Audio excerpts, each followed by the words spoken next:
Baseball താരം പുരോഹിതനായ കഥ. ഒരു മേജർ ലീഗ് ബേസ്ബോൾ കളിക്കാരനാകുക എന്നതായിരുന്നു ഫാദർ ബെർക്ക് മാസ്റ്റേഴ്സിൻ്റെ ആദ്യ സ്വപ്നം. എന്നാൽ പൗരോഹിത്യത്തിലേക്കുള്ള ദൈവത്തിൻ്റെ വിളി തിരിച്ചറിഞ്ഞപ്പോൾ അദ്ദേഹം അത് തള്ളിക്കളഞ്ഞില്ല. അതുകൊണ്ട് ദൈവവും അദ്ദേഹത്തെ നിരാശനാക്കിയില്ല.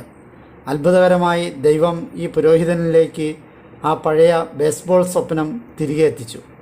യേശുവിനെയും സഭയെയും കുറിച്ച് സംസാരിക്കാൻ ഈ പുരോഹിതൻ സ്പോർട്സ് ഉപയോഗിക്കുന്നു. ഞാൻ മിസിസിപ്പി സ്റ്റേറ്റ് യൂണിവേഴ്സിറ്റിയിൽ കോളേജ് ബേസ്ബോൾ കളിച്ചു. പിന്നീട് കുറച്ചു കാലം മൈനർ ലീഗുകളിൽ കളിച്ചു. ഒരു മേജർ ലീഗ് കളിക്കാരനാകുക എന്നത് എൻ്റെ സ്വപ്നമായിരുന്നു. പക്ഷേ അത് നടന്നില്ല. എന്നാൽ ദൈവം എന്നെ ഒരു പുരോഹിതനാകാൻ വിളിച്ചു. അത് ഞാൻ ആഗ്രഹിച്ചതായിരുന്നില്ല. മറിച്ച് അത് കർത്താവിൽ നിന്നുള്ള നിരന്തരവും സൗമ്യവുമായ ഒരു വിളിയായിരുന്നു. ഫാദർ മാസ്റ്റേഴ്സ് പറയുന്നു, സെമിനാരിയിൽ നിന്ന് ഇടയ്ക്ക് വെച്ച് തിരികെ വരാം എന്ന് കരുതിയായിരുന്നു പോയത്. എനിക്കവിടെ ഇഷ്ടപ്പെടില്ല എന്ന് തോന്നിയിരുന്നു. അതുകൊണ്ട് തന്നെ എൻ്റെ സ്വപ്നങ്ങളിലേക്ക് മടങ്ങാമെന്ന് കരുതി. എങ്കിലും സെമിനാരിയിലെത്തിയപ്പോൾ എനിക്കൊരു അതിരുകടന്ന സമാധാനം തോന്നി. അത് പരിശുദ്ധാത്മാവിൻ്റെ ഫലങ്ങളിലൊന്നാണ്, അദ്ദേഹം വെളിപ്പെടുത്തി. 2002 മാസ്റ്റേഴ്സ് പുരോഹിതനായി അഭിഷിക്തനായി.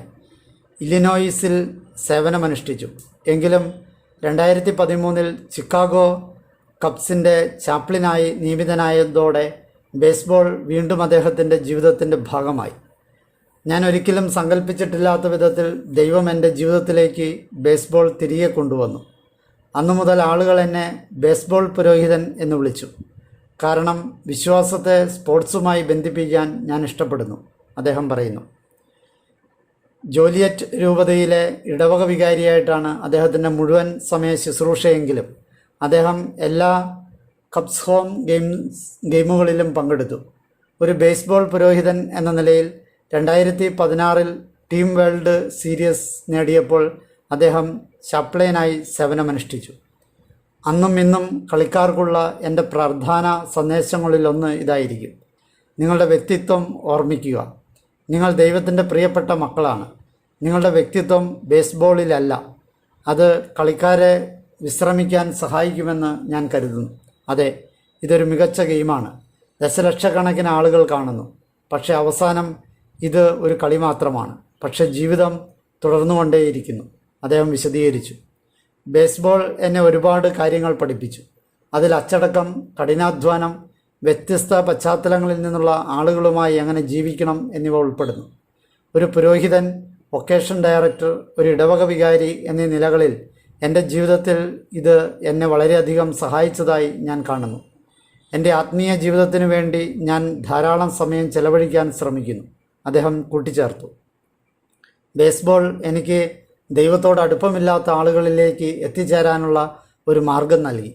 ബേസ്ബോളിനെക്കുറിച്ചുള്ള കഥകളും എൻ്റെ കായിക അനുഭവങ്ങളും പങ്കുവച്ചു. ഇത് എനിക്ക് യേശുവിനെയും സഭയെയും കുറിച്ച് സംസാരിക്കാനുള്ള അവസരം നൽകുന്നു. അതൊരു വലിയ സമ്മാനമാണ്, അദ്ദേഹം പറയുന്നു. തൻ്റെ പ്രസംഗങ്ങളിൽ മാസ്റ്റേഴ്സ് പലപ്പോഴും ബേസ്ബോൾ എന്ന കായിക വിനോദത്തെക്കുറിച്ച് പരാമർശിക്കാറുണ്ട്. ഈ കായിക വിനോദത്തെ സ്നേഹിക്കുന്ന ചിലർക്ക് അതിൽ കൂടുതൽ താല്പര്യമുണ്ടാകുമെന്ന് എനിക്ക് കാണാൻ കഴിയും. അങ്ങനെ എനിക്ക് സുവിശേഷ സന്ദേശം അവരിലേക്ക് കൂടുതൽ എളുപ്പത്തിൽ എത്തിക്കാൻ കഴിയും, അദ്ദേഹം കൂട്ടിച്ചേർത്തു.